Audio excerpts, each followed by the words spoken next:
നമസ്കാരം മാഷെ. നമസ്കാരം. പക്ഷേ നമ്മുടെ രാഷ്ട്രീയ പാർട്ടികൾക്ക്, രാഷ്ട്രീയക്കാർക്ക് ധനസമ്പാദനത്തിനുള്ള ഒരു മികച്ച അവസരമാണ് ഇലക്ഷൻ എന്നത്. എല്ലാവരും അങ്ങനെയാണെന്ന് പറയാൻ പറ്റില്ലെങ്കിലും പൊതുവെ നമ്മളങ്ങനെ വിശ്വസിക്കുന്നുണ്ട്. സംഭാവനകളായിട്ട് ധാരാളം വഴികളിലൂടെ വരും. അതൊരു വലിയൊരു ധനം തന്നെയാണ്, വലിയൊരു തുക തന്നെയാണ് അങ്ങനെ കിട്ടുന്നത്, പിരിഞ്ഞു കിട്ടുന്നത്.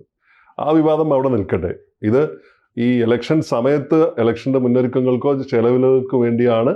അതിന് നിയമങ്ങളുണ്ട്, സ്വീകരിക്കുന്ന നിയമങ്ങൾ എല്ലാ രാജ്യത്തും ഓരോ രാജ്യത്തും ഉണ്ട്, ഇന്ത്യയിലും ഉണ്ട്.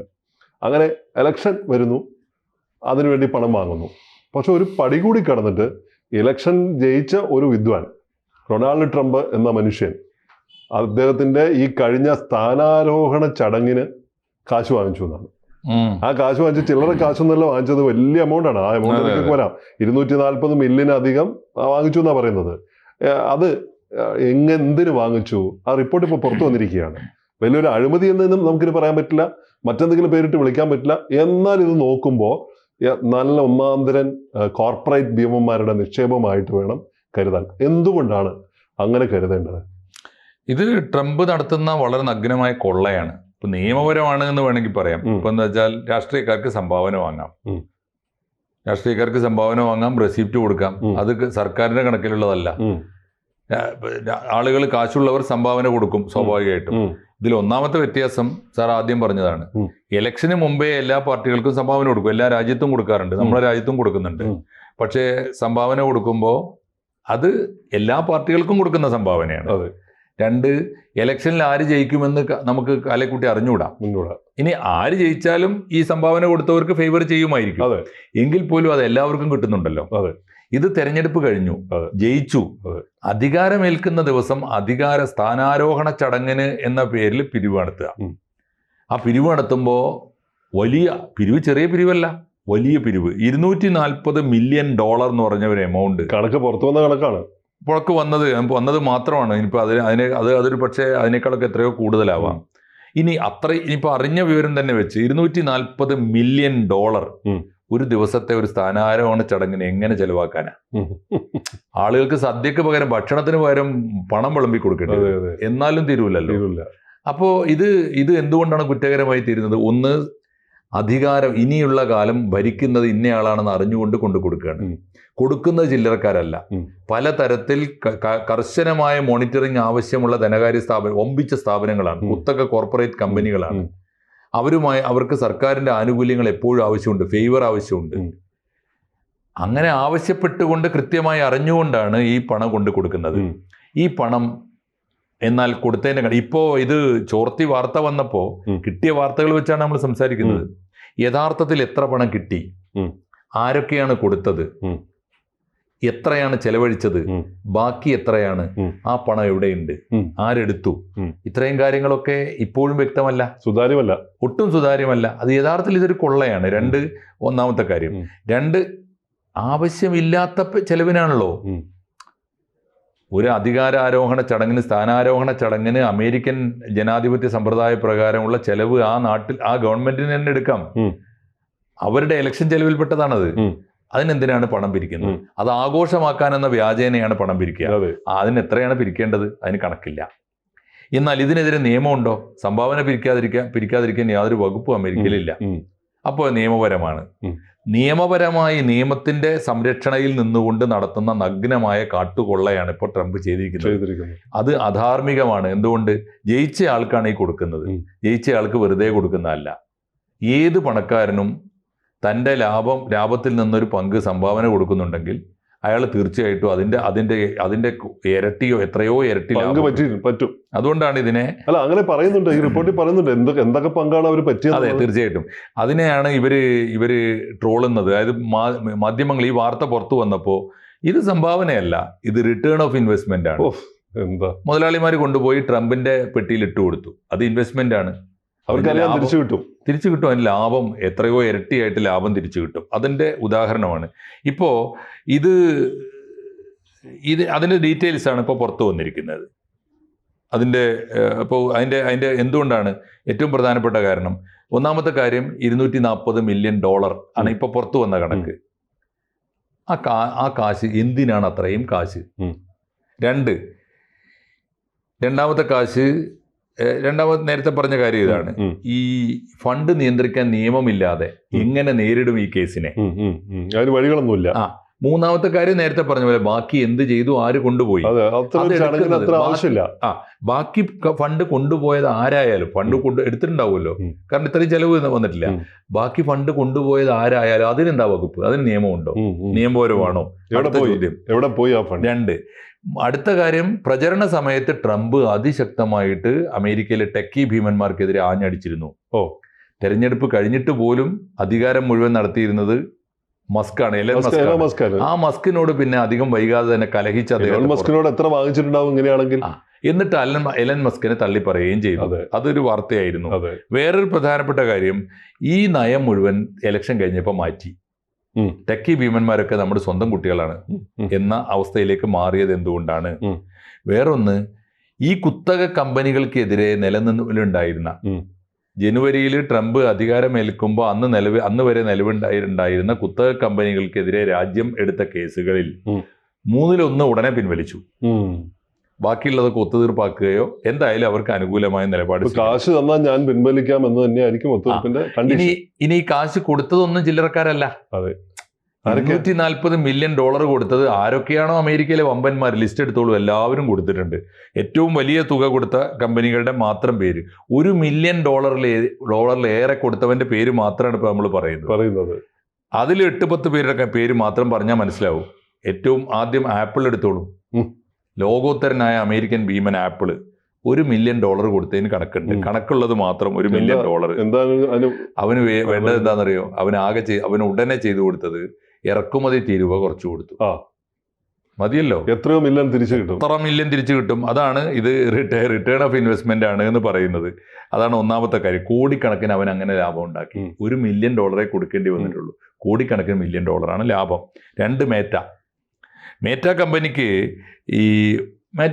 ഇതേപോലെ $1 മില്യൺ കൊണ്ടു കൊടുത്തു. ഇലക്ഷൻ കാലത്ത് കൊടുത്ത വേറെ ഉണ്ടാവും, ഇതിപ്പോ സ്ഥാനാരോഹണത്തിന് മാത്രം. അതെന്താ കാര്യം? ഒരുപാട് കേസുകൾ ബൈഡൻ ഗവൺമെന്റ് ഇവർക്കെതിരെ എടുത്തിട്ടുണ്ട്.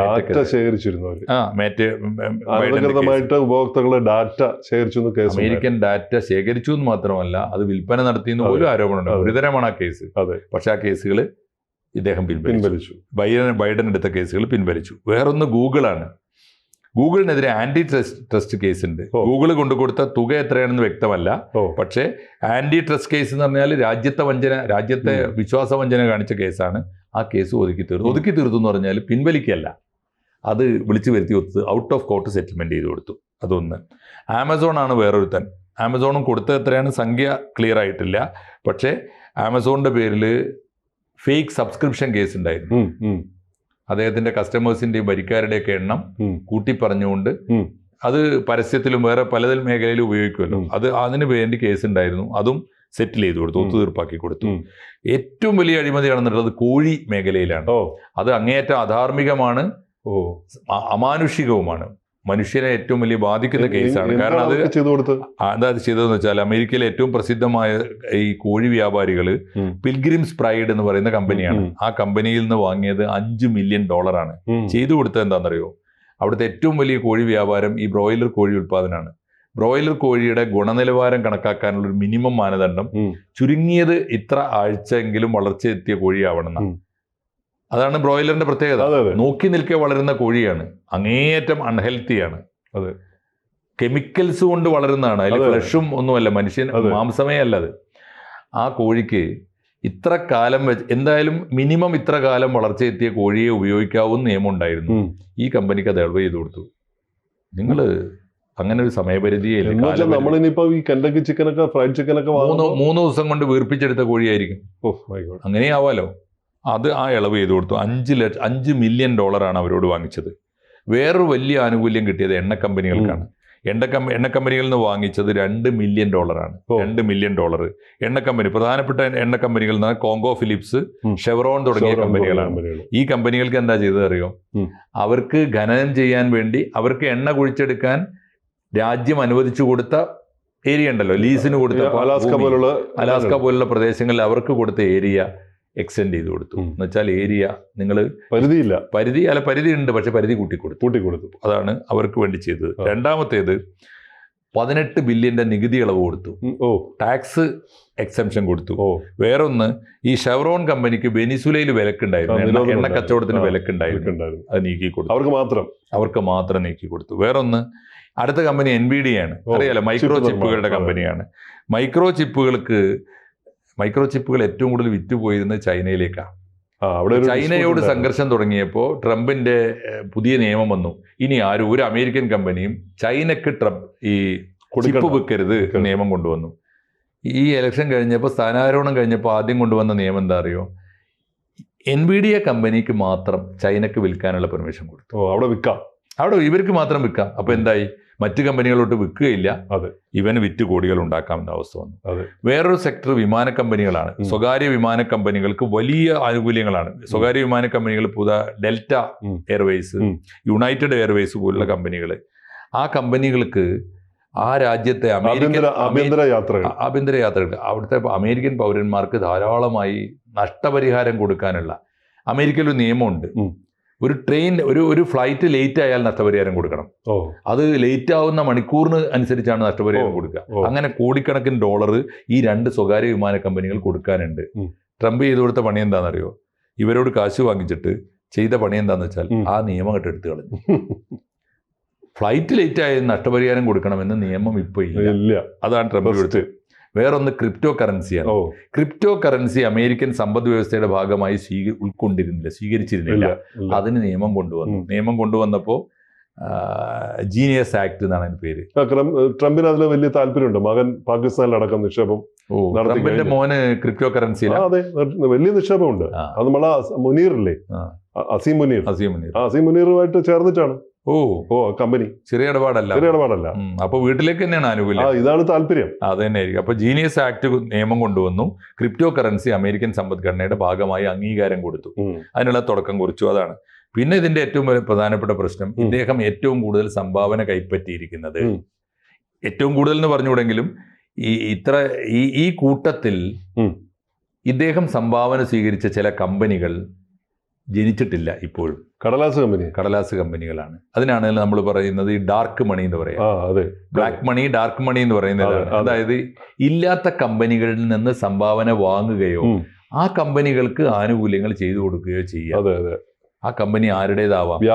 ഒന്നുകിൽ വ്യാജ NGOs എന്ന് പറഞ്ഞു കഴിഞ്ഞാൽ ഇപ്പോൾ ചില ഉദാഹരണങ്ങളൊക്കെ റിപ്പോർട്ടിൽ വന്നിട്ടുണ്ട്. അമേരിക്കൻസ് ഫോർ ഫാർമ റിഫോം, മരുന്ന് പരിഷ്കരണത്തിനുള്ള അമേരിക്കൻ ദേശീയ താല്പര്യം വെച്ചിട്ടാണ് അടിച്ചിരിക്കുന്നത്. അങ്ങനെ സാധനം ഇല്ല. വേറൊന്ന് എലക്ഷൻ ഫ്രീഡം ഇൻകോർപ്പറേഷൻ, തെരഞ്ഞെടുപ്പ് സ്വാതന്ത്ര്യം, അതിനും സംഘടനയുണ്ട്. അങ്ങനെ ഒന്നും ഭൂമിയിൽ ആരും കണ്ടിട്ടില്ല. അതുപോലെ ആക്സ് ക്യാപിറ്റൽ എന്ന് പറഞ്ഞിട്ടുള്ള കമ്പനി. ഈ കമ്പനികളൊക്കെ ഇല്ലാത്ത കമ്പനികളാണ്. ആ കമ്പനികളിൽ നിന്നൊക്കെ ഇയാൾ പണം സ്വീകരിച്ചിട്ടുണ്ട്. അപ്പൊ ഇല്ലാത്തൊരു കമ്പനി ഇദ്ദേഹത്തിന് കൊണ്ടുപോയി സംഭാവന കൊടുക്കണമെങ്കിൽ എന്തായിരിക്കും അർത്ഥം? ഈ കമ്പനികളുടെ മറവിൽ തിരിച്ചും കൊടുത്തിട്ടുണ്ടാവും. ആ കമ്പനി ആരുടേതാണ്? ഇദ്ദേഹത്തിൻ്റെതാണോ അല്ലെങ്കിൽ ഇദ്ദേഹത്തിന്റെ ബിനാമികളുടേതാണോ? ഇത്തരം ധാരാളം ചോദ്യം വളരെ പ്രസക്തമാണ്. വളരെ പ്രസക്തമാണ്. എന്തായാലും ട്രംപ് അടിമുടി അദ്ദേഹത്തിന്റെ വരവ് തൊട്ട് തന്നെ അഴിമതി നിർഭരമാണ് അദ്ദേഹത്തിന്റെ ജീവിതം. 2, പണമാണ് അദ്ദേഹത്തിന്റെ മൂല്യം. 3, അദ്ദേഹം ഭരിക്കുന്നത് ആർക്ക് വേണ്ടിയാണ്? പ്രധാനപ്പെട്ട ചോദ്യമാണ്. ഉള്ളവന് പണക്കാരന് വേണ്ടി മാത്രമാണ് ഭരിക്കുന്നത്. വേറൊന്ന്, മെയ്ക്ക് അമേരിക്ക ഗ്രേറ്റ് അഗെയിൻ എന്ന് പറഞ്ഞാൽ അർത്ഥം അദ്ദേഹത്തിന് ഒറ്റ കാര്യമേ ഉള്ളൂ, make money again and again ആണ് അദ്ദേഹത്തിന്റെ മുദ്രാവാക്യം. അതാണ് ട്രംപ് അനുദിനം ട്രംപ് എക്സ്പോസ്ഡ് ആവുന്നു. ഇതാണ് ട്രംപ് എന്ന് എല്ലാ മേഖലയിലും തുറന്നു കാണിക്കപ്പെടുന്നു. അത് മാത്രമാണ് ഈ വാർത്തയുടെ ഏറ്റവും ഒടുവിലത്തെ വിശേഷം. തീർച്ചയായിട്ടും അത് തുടരും എന്ന് വിചാരിക്കാം. തീർച്ചയായിട്ടും. കൂടുതൽ വാർത്തകളും വിശേഷങ്ങളും നിങ്ങളിലേക്ക് എത്താൻ ABC മലയാളം സബ്സ്ക്രൈബ് ചെയ്യുക, ബെൽ ബട്ടണും അമർത്തുക.